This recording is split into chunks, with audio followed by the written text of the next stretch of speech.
Washington. Hey! Hey, how are you? Excellent. Can you hear us all right? I can. Can you hear me okay? Yes. All right, so ladies and gentlemen, this is Ty, and she is one of the coordinators at the PBS NewsHour Student Reporting Labs in Washington. And Ty, thanks for being here. Yeah, no problem. So guys, thank you so much for having me be a part of your class today. As Mr. Flanagan mentioned, my name is Ty Da Silva. I am a producer/program coordinator with the PBS NewsHour. So Student Reporting Labs is in its third year.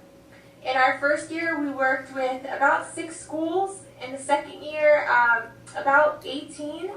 And now we're in 50 schools across the country, which is really exciting. We have schools, up and down the east and west coast, in Alaska, on a Hopi reservation in Arizona.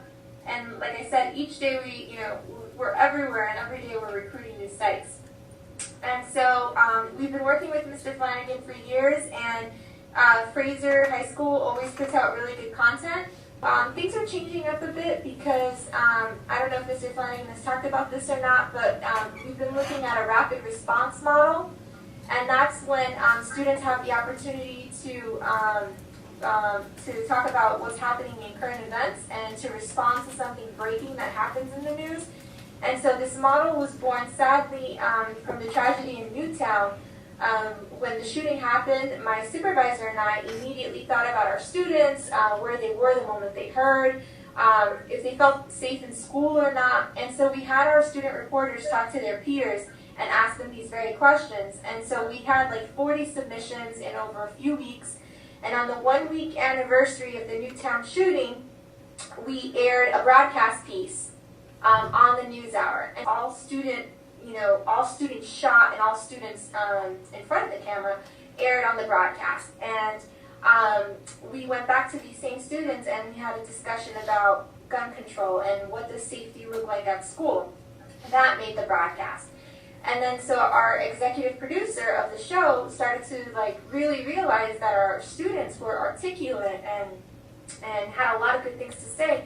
And so we coordinated a Google Hangout with Hari Srinivasan, which is one of our correspondents here, and had students from all over the country talking about different topics.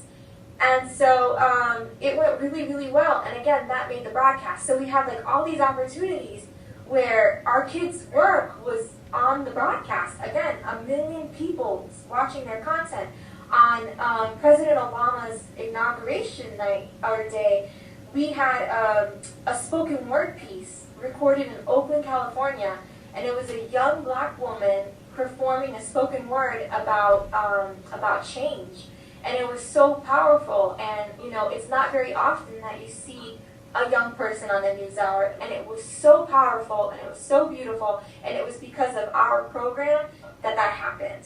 So, we still focus on our traditional model, like that storytelling. We want the students to be able to interview and shoot B-roll and have command of that storytelling process.